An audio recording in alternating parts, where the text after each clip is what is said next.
한번 옆에 있는 사람들과 앞뒤에 있는 사람들과 함께 인사하도록 하겠습니다. 지을 수 있는 최고의 미소를 짓고 은혜 받읍시다. 인사합시다. 은혜 받읍시다.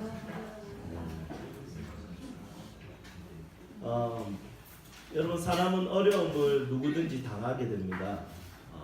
그런데 참 그 어려움을 당하는 이유는 여러 가지들이 있겠지만 제가 몇 가지 종류로 이렇게 한번 나누어 봤습니다. 첫 번째 당하는 어려움은 뭐냐면 나의 잘못과 실수 또는 미숙한 판단으로 인해서 내가 선택해서 가지게 되는 어려움입니다. 뭐 예를 들면 교회를 오는 길에 좌회전 불법을 한다. 그래서 경찰에게 걸렸다. 그리고 벌금을 받게 되었다. 그러면서 주님 나에게 왜 이러십니까? 말하는 것은 잘못된 것입니다. 왜냐하면 그것은 내 잘못으로 생긴 것입니다. 어느 한날에 우리 교회 모든 성도들이 다 걸렸다는 걸 제가 듣게 되었습니다. 아마 저도 그날 아침에 멀리서 교회에 왔다면 저도 아마 걸렸을 것 같습니다. 자주 그곳에서 불법을 했기 때문입니다. 여러분, 불법하지 맙시다. 네. 아무도 보는 일 없을 때 여러분들의 인격이 바로 여러분들의 자신입니다. 그래서 선택을 내가 잘못한 것을 통해서 가지게 되는 어려움이 반드시 있습니다. 두 번째는 주를 위해서 헌신하는 것을 통해서 당하는 어려움이 있습니다. 재정적으로 그리고 시간적으로 내가 희생하고 내가 헌신하는 것입니다. 내가 누군가를 용서하지 못할 때 주님께서 너 원수를 사랑해라 이 말씀 한마디 때문에 용서하게 되는 것, 내 자존심을 내려놓게 되는 것, 이거 주를 위해서 내가 사는 것입니다. 주를 위해 살다 보면 여러 가지 희생과 헌신을 하게 됩니다. 그래서 이것은 이 어려움이지만은 우리 그리스도인에게는 굉장히 영광스러운 일 중에 하나입니다. 그리고 세 번째는 선천적인 것으로 당하는 어려움이나 생각지도 못한 사고로 당하는 어려움이 있습니다. 여러분, 이것은 정말 화가 나고 짜증이 나고 원망이 있을 때가 참 많이 있습니다. 제 후배 목사 딸이 태어날 때 선천적 희귀성 질병을 가지고 태어났습니다. 그리고 저희 교회에 같이 있었던 우리 승일 형제는 선천적으로 1급 내성마비를 가지고 태어났습니다. 여러분, 순간순간 하나님이 주시는 은혜로 그것을 이겨내는 것 같지만 순간순간 불평과 원망이 자기 자신을 사로잡는 것을 볼 때가 참 많이 있습니다. 자, 첫 번째는 나의 판단 미스, 나의 실수, 나의 선택으로 인해서 당하는 어려움이고, 두 번째는 주를 위해서 헌신하는 것을 통해서 당하는 어려움이고, 세 번째는 선천적인 것으로 당하는 어려움, 내가 생각지도 못하는 사고로 당하는 어려움이 있습니다. 여러분, 이 세 가지 중에 가장 원망스럽고 짜증나는 일은 세 번째입니다. 오늘 본문 말씀에서는 한 여인이 나오는데 이 여인은 1번, 2번, 3번 중에 어떤 어려움을 겪게 되냐면 세 번째 어려움을 겪게 됩니다. 이 여인은 선천적인 외모로 인해서 남편에게 사랑을 받지 못하는 여인입니다. 이 여인의 이름이 바로 레아입니다. 레아에게는 동생이 하나가 있습니다. 그 동생의 이름은 라헬입니다. 그리고 이 레아의 남편은 누구냐면 야곱입니다. 여러분, 남편의 입장에서 여러분 그 당시에는 일부 다처제니까 두 와이프를 데리고 있었습니다. 그런데 두 와이프 중에 한 명은 얼굴이 못생겼고 한 명은 얼굴이 이쁩니다. 여러분, 야곱은 누구를 더 사랑했을까요? 야곱은 지극히 외모지상적인 사람입니다. 말씀 한번 볼까요? 출애굽기 29장 17절. 너무 재밌는 말씀이라서 같이 한번 읽어보면 좋을 것 같아요. 시작. 네. 출애굽기 아닙니다. 죄송합니다. 창세기 29장 17절. 예, 죄송합니다. 29장 17절 함께 읽겠습니다. 시작. 레아는 시력이 약하고 라헬은 곱고 발이 따오니.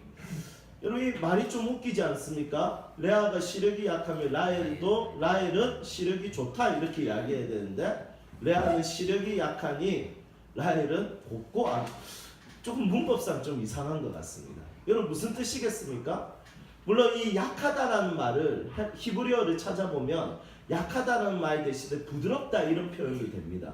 그래서 실제로 공동번역이라든지 킹제임스 버전은 전부 다 어떻게 되어 있냐면 부드럽다 이렇게 되어 있습니다. 그래서 레아는 눈빛이 부드러우니 라헬은 곱고 아름답다 이렇게 되어 있는데 사실은 이 말씀은 곱고 이 부드럽다라는 표현보다 약하다라는 표현이 훨씬 더 어울립니다. 여러분 시력이 약하면 어떻습니까? 지금이 안경이 있기 때문에 시력이 약해도 안경 때문에 볼 것을 그냥 볼 수 있습니다. 그런데 과거에는 안경이 없었습니다.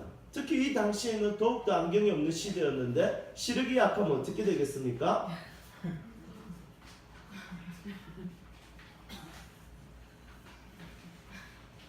항상 표정이 이렇습니다. 그런데 사실은 그냥 못생긴 거였습니다. 못생긴 것을 성경은 정말 신사적으로 표현했습니다.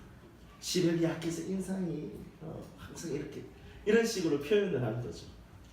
여러분 언니 레아는 시력이 약하고 동생 라헬은 시력이 좋았다 이렇게 표현 안 하고 언니 레아는 시력이 약하고 동생 라헬은 곱고 예쁘다고 되어 있습니다. 여기서 곱다라는 말은 원어를 찾아보면 몸매가 좋다 이렇게 되어 있습니다. 여러분 성경이 너무 웃기지 않습니까?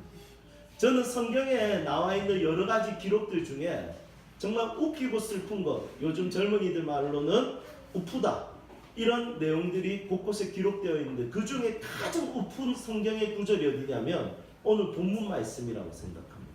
레아에 대한 이야기입니다. 레아는 시력이 약한데 라헬은 곱고 아름답다. 이 참 몸매가 좋고 이 완전 외모를 거의 뭐 라헬에게 그냥 완전 하나님께서 쏟아 부으신 겁니다.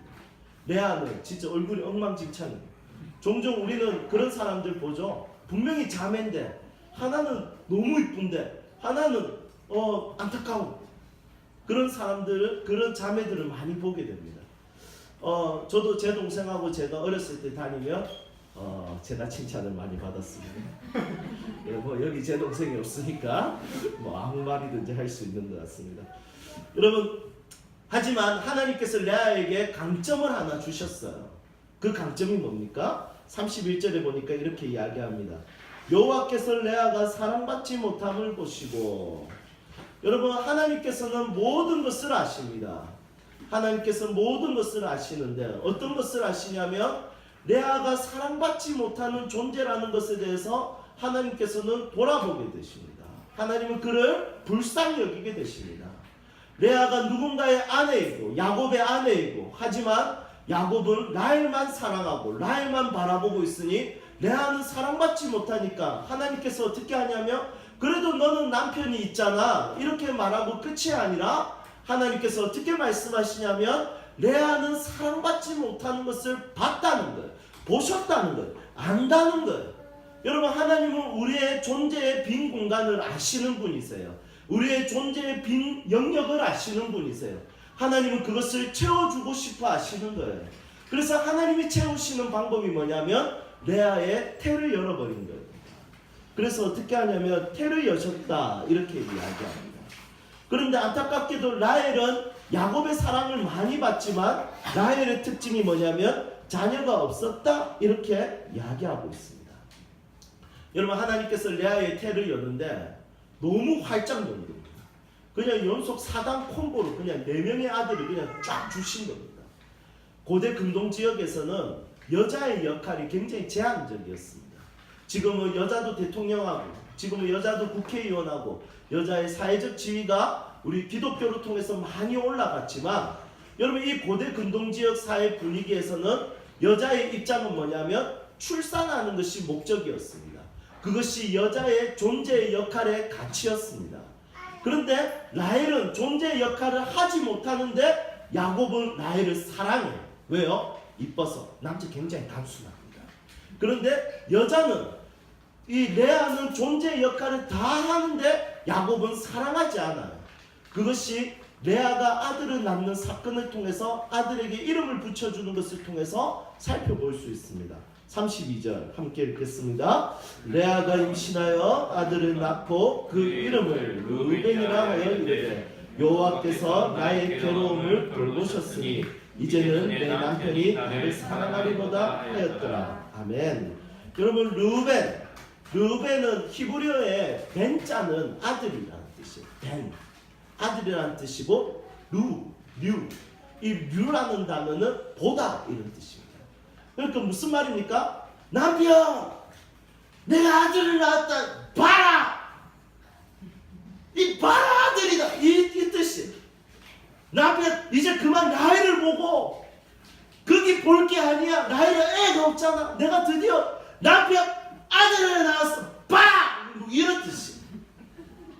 그러니까 이게 표현적으로 성경에서 루벤 이렇게 하지만 여기에는 굉장히 강조형이 여보 드디어 아들 이런 뜻이. 이제 더 이상 시선을 딴 데 두지 말고 여기 봐라. 여러분 얼마나 비참합니까? 여러분 자기를 바라는 것도 아니에요. 이 아들을 바라는 거예요.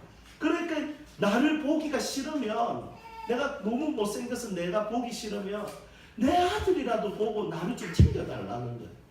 여러분 그래서 뭐라고 표현하냐면 여호와께서 나의 괴로움을 돌보셨으니 이렇게 표현합니다. 여러분 참 재밌습니다. 고백은, 하나님께는 고백을 여호와께서 나를 돌봤다 하지만 여전히 시선은 누구에게 향해 있습니까? 야곱의 사랑이 목말라 있습니다. 여보, 이제 아들이니까 이 애를 좀 보고 그만 날 보고 나를 좀 봐. 이렇게 이야기하고 있습니다. 그런데 야곱은 레아를 보기 시작했을까요? 둘째 아들의 이름을 붙이는 것을 딱 보면 알 수 있습니다. 그러면 여전히 야곱은 라헬을 집중하고 있습니다. 둘째 아들 한번 보도록 하겠습니다. 33절 함께 읽겠습니다. 그가 다시 임신하여 아들을 낳고 이르되 여호와께서 내가 사랑받지 못함을 들으셨으므로 내게 이 아들을 주셨도다 하고 그의 이름을 시몬이라 하였으며. 아멘. 여러분 둘째를 낳았는데, 둘째를 낳을 때 상황이 어땠습니까? 남편이 나를 사랑하지 못하는 것, 내가 사랑받지 못함을 하나님이 들으셨다. 그래서 하나님이 들으셨다, 이 들으셨다라는 표현의 이름이 바로 시므온의 이름의 뜻이에요. 이제 둘째를 낳은 이유가 뭐냐면 애를 쓴 거예요. 여보 나랑 동침해요. 여보 나랑 함께 자요. 내가 둘째 낳아드릴게요. 여러분 이렇게 했던 배경이 뭐냐면 내가 여전히 사랑받지 못하는 거예요. 보라 아들이잖아. 내가 장남을 낳았잖아. 내가 딸을 낳은 것도 아니고 대를 이을 수 있는 아들을 낳았으니까 이제는 나를 좀 보면 좋겠는데 야곱은 여전히 라헬 바라보는 거예요. 라헬만 바라보는 거예요. 자 이제 둘째를 낳았으니 야곱이 이제 레아를 사랑해야 되겠죠. 그런데 야곱은 여전히 라헬을 집중합니다. 셋째를 보도록 하겠습니다. 34절 함께 읽겠습니다. 그가 또 임신하여 아들을 낳고 이르되 내가 그에게 새 아들을 낳았으니 내 남편이 지금부터 나와 연합하리로다 하고 그 이름을 레이라 하였으며. 아멘. 여러분 셋째를 낳고 그 이름을 레이라고 지었는데 레이의 이름의 뜻은 연합입니다. 여러분 이 말은 무슨 말입니까? 지금까지 둘째까지 낳았지만 여전히 남편은 나에게 몸은 연합했지만 마음은 연합하지 않는 거예요. 몸만 연합된 거예요. 그러니까 어떻게 표현하냐면 내가 새 아들을 낳았는데 이제는 내가 정말 야곱과 연합하겠지. 여러분 우리가 부부 생활을 하면 알겠지만 결혼을 하고 부부라고 해서 몸과 마음이 연합된 게 아니잖아요. 물론 저는 굉장히 사랑합니다. 예, 저도 계속 이렇게 피해 가겠습니다. 설교자니까. 여러분들은 어떻습니까? 연합되어 있습니까? 예, 아멘이라 하세요. 네, 감사합니다. 여러분 여기서 몸에 나오면 큰일 납니다. 여러분 오늘 집에 가서 다 싸우게 될 건데. 여러분 혼인 도장을 찍는다고 해서 연합이 안 되는 거예요. 연합이라는 것은 정말 마음과 마음이 통하고 서로를 존중해주고 아껴줄 때 연합이 됩니다. 야곱은 오직 라헬과만 연합되기를 원하고 여전히 레아랑은 연합되기를 원하지 않는다. 자, 셋째를 낳았습니다. 이제는 야곱이 레아를 사랑해야 되겠죠? 너무너무 안타깝고 너무너무 우픕니다. 왜냐하면 여전히 야곱은 라헬만 바라봅니다. 마지막 말씀 같이 읽어보겠습니다. 넷째 아들을 낳습니다. 시작. 그가 또 임신하여 아들을 낳고 이르되 내가 이제는 여호와를 찬송하리로다 하고 이로 말미암아 그가 그의 이름을 유다라 하였고 그의 출산이 멈추었더라. 아멘. 여러분 야곱도 독하죠. 이 정도 했으면 좀 레아에게 눈길이라도 좀 줘야 되는데 여전히 라헬만 바라보고 있습니다.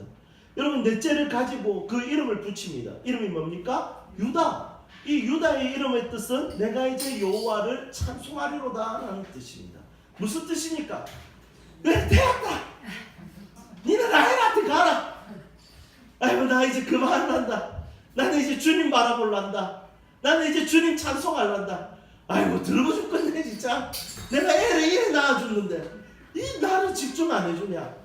그리고 뭐가 됐습니까? 출산이 끝났습니다. 여러분, 이제는 레아의 시선이 야곱으로부터 누구에게 옮겨졌습니까? 하나님께 옮겨졌습니다. 이제는 더 이상 사랑받기 위해서, 자기의 존재감을 인정받기 위해서 몸부림치지 않습니다. 그냥 존재감 그대로, 존재하는 그대로 사랑해주는 하나님께 자신의 시선을 교정하기 시작합니다. 이제는 레아는 야곱을 향한 시선을 이제 끊어버립니다. 너무 비참했죠. 셋째나 낳아줬는데 여전히 라헬만 바라보고, 여전히 비교의식을 가지고, 여전히 존재감이, 자기는 정말 존재감 하나 없는 가정 속에 사는 모습을 가지게 됩니다. 이제는 이 비참함을 끝내기 위해서 어떻게 하냐면, 그래 이제 됐다. 나는 이제 여호와를 찬송하고 여호와께서 나를 사랑하기를 기대하며 살기라. 이 고백으로 넷째 아들의 이름을 유다라고 지었습니다. 첫째 아들 르우벤, 이것은 야곱을 향한 집중력이었습니다. 둘째 아들 시몬, 이것도 야곱을 향한 시선이었습니다. 셋째 아들 레위, 야곱을 향한 시선이었습니다. 여러분, 가정을 이루면서 자기의 존재는 온데간도 없고 그냥 남편을 통해서 자기의 존재를 확인받고 싶어 했습니다. 그런데 이제 깨달았습니다. 누군가를 통해서 내 존재를 확인받는 것이 아니라 나를 끝없이 사랑하고 나를 신실하게 사랑하시는 하나님의 사랑 앞에서 자신의 존재를 확인받는 레아의 시선이 이제 시작됩니다. 사랑하는 여러분, 여러분들의 존재는 사람의 사랑을 가지고 채워질 수 있는 존재가 아닙니다. 여러분, 사실은 아내는 남편의 사랑을 받고 싶어 합니다. 사실은 남편은 아내의 사랑을 받고 싶어 합니다. 부모는 자녀에게 사랑을 받고 싶어 합니다. 그리고 자녀는 부모에게 사랑을 받고 싶어 합니다. 여러분, 제가 지내보니까 자녀의 입장에서 지냈을 때는 부모가 주는 사랑은 자연스러운 거였어요. 그래서 사랑을 더 갈구하거나 그러진 않았어요.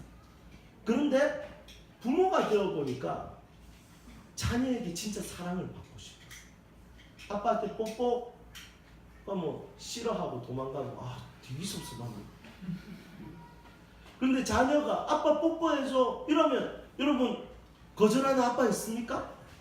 너무너무 자연스러운 건데, 자녀가 부모를 사랑하는 것은 자연스럽지 않은 거예요. 선택적 사랑입니다. 여러분, 이런 것들을 깨닫게 됩니다. 자녀가 부모를 사랑하는 것을 통해서 부모가 마음이 충족되는 거 잘 없구나. 그래서 부모들이 자주 하는 말, 자식 새끼들 키워봤자 소용없네. 그게 진리라는 것을 깨닫게 됩니다. 여러분, 기억해야 될 것이 있습니다. 목사는 성도의 사랑을 받고 싶습니다. 그리고 성도는 목사의 사랑을 받고 싶어 합니다. 우리는 교회에 오면 교회로부터 사랑을 받고 싶어 합니다. 그리고 교회는 그리고 성도로부터 사랑을 받고 싶어 합니다. 하지만 우리는 사랑으로 가득 찬 존재가 아닙니다. 우리는 결핍된 존재입니다. 야곱이 라헬에게 쏟았더니 레아에게 더 이상 줄 것이 없습니다. 그러면 라헬은 사랑을 받으니까 행복했을까요? 아니요. 30장 1절을 보십시오. 여러분, 라헬이 뭐라고 하냐면 이렇게 이야기합니다. 언니는 아들을 낳고 나는 아들을 못 낳으니까 뭐라고 하냐면, 야곱 나에게 자식을 낳게 하라. 여러분, 지가 못 낳으면서 야곱에게 막 혼을 냅니다. 그러면서 뭐라고 하냐면, 그렇게 못하면 내가 지금 이 자리에서 죽겠다 이렇게 이야기합니다. 그렇게 사랑을 해줘도 야곱에게 뭐라고 하냐면, 니 때문에 내가 애를 못 낳잖아. 내가 나에게 애를 못 낳게 하면 나는 지금 죽겠다. 여러분, 이렇게 설명하고 있습니다. 그리고 라헬은 큰 실수를 합니다. 어떤 실수를 합니까? 자기의 시녀를 통해서 애를 낳을 수 있도록 하게 됩니다. 여러분, 사랑을 많이 받는데 시기에 딱 집중되어지고 하나님께 시선이 없으니까 야곱의 사랑으로는 충족되지 않으니까 결국에 자신의 시녀로 승부하게 됩니다. 여러분, 이런 안타까운 일들이 이 가정 속에 일어나는 것을 볼 때 우리의 인생을 조금 돌아볼 필요가 있습니다. 나를 끝없이 사랑해 줄 수 있는 사람은 이 세상에 존재하지 않습니다. 그렇지만 유일하게 이 땅에 존재하는 분 중에 오직 한 분, 여호와 하나님께서는 항상 내가 어떠하든지 어떤 상황에 있든지 나를 사랑하시는 분이십니다. 그 증거가 뭐냐? 레아가 낳은 넷째 아들 유다를 통해서 누가 태어납니까? 우리의 어떠함과 상관없이 살아가기로 결정하신 하나님의 뜻이 담겨져 있습니다. 유다를 통해서 예수 그리스도께서 태어납니다. 유다의 혈통을 따라서 예수 그리스도께서 태어났고, 그 예수 그리스도께서 사랑받지 못한 모든 이유와 모든 증거를 가지고 그분께서 십자가에 피 흘려 죽으셨습니다. 이제는 하나님이 보셨을 때 사랑받지 못할 이유가 전혀 없게 된 것입니다. 언제든지 어떠하든지 무엇을 하든지 하나님은 우리를 사랑하기로 결정하신 것을 유다의 족속을 통해서 자기의 아들을 이 땅에 보내심으로 보여주신 것입니다. 여러분들의 존재감은 언제 나타납니까? 여러분들은 언제 행복해집니까? 하나님이 나를 사랑하신다는 것을 기억할 때 하나님은 여러분들을 사랑하십니다. 이제 말씀을 정리하겠습니다. 얼마 전까지만 해도 제 주변에 일어나는 친구들의 부고는 전부 다 조부모님들에 대한 부고였습니다. 그런데 한 몇 년 전부터는 제 친구들에게 들려오는 부고 소식은 전부 다 부모와 관련된 부고 소식입니다. 여러분, 참 마음이 갈 때마다 아픕니다. 얼마 전에도 제 친구가 아버지가 상을 당하셔서 이제 제가 조문을 갔다 왔습니다. 그런데 이 아버지께서는 예수님을 안 믿는 분이었는데 아들이 목사가 되고 나서부터 그 아버지가 예수님을 믿기 시작했습니다. 예수님을 믿으셨는데 평생토록 택시기사로 있었고 그리고 개인 택시기사로 있었는데 자기 관리에 철저했지만 항상 어떤 생각을 했냐면 나는 아빠라서 돈을 벌어야 되라는 어려운 마음을 가지고 이 땅을 지내셨습니다. 가족들과 함께 사랑을 나눌 시간도 없었습니다. 왜냐하면 시간 타임이 다르니까. 그래서 자기 인생에 있어서 굉장히 아파하고 자기 인생에 있어서 굉장히 외로워했습니다. 그리고 이제 교회를 가게 되고 안타깝게도 위암 말기가 찾아온 것입니다. 위암 말기가 찾아와서 이제 복수가 차고 이제 병원에서도 이제 어떻게 손을 쓸 수 없는 상황이 되었습니다. 그런데 이 아버지께서 돌아가시기 2달 전에 이 아버지께서 요양병원에 들어가셨는데 그 요양병원이 기독교 요양병원이었는데 매일마다 아침, 점심, 저녁마다 예배가 있었습니다. 이 어르신께서 매일마다 그 3번의 예배를 드리고 주일에는 본교에서 예배를 드리러 가야 된다고 해서 쩔뚝쩔뚝거리면서 겨우 힘겹게 걸음을 옮겨서 본교에 가서 예배를 드리는 삶을 사셨습니다. 결국 이분이 편안하게 돌아가셨습니다. 제가 조문 갔을 때 제 후배가 저에게 이렇게 이야기했습니다. 우리 아빠 매일 하나님을 예배하다가 편안하게 천국 가셨어. 감사해요. 여러분, 사실 죽음을 앞둔 시간은 가장 허무한 시간이고 가장 외로운 시간이고 가장 공허한 시간입니다. 아무도 그 자리에서 찾아오는 사람 없어서 기다리는 시간입니다. 제가 저희 외조모께서 돌아가시기 전에 요양병원에 계셨는데 그 외조모께서는 항상 누가 찾아올 것이라는 기대감을 가지고 문 앞에 앉아 계셨습니다. 요양병원에 있는 시간은 사실 굉장히 외로운 시간이었을 것입니다. 그런데 공허하고 외로운 그 시간에 시선이 여전히 자신을 사랑해 주시는 하나님께 교정했을 때, 하나님께 고정했을 때 세상에서 가장 행복한 사람으로 천국에 가게 되었습니다. 사랑하는 여러분, 어떻습니까? 남편과 상관없이, 아내와 상관없이 여러분들과 하나님만의 개인적인 아이 컨택 시간이 필요합니다. 내 자녀와 상관없이 내 존재만을 가지고 하나님 앞에 나아가는 시간이 필요합니다. 여러분, 오늘 저에게도 그 시간이 필요합니다. 그리고 여러분들에게도 그 시간이 필요합니다. 하나님과 깊은 교제를 할 수 있는 만남의 시간을 자주 가질 수 있는 하나님의 성도들이 되어 세상에서 가장 사랑 많이 받는 하나님의 사람으로 살아갈 수 있기를 주님의 이름으로 축복합니다. 우리 함께 찬양합시다.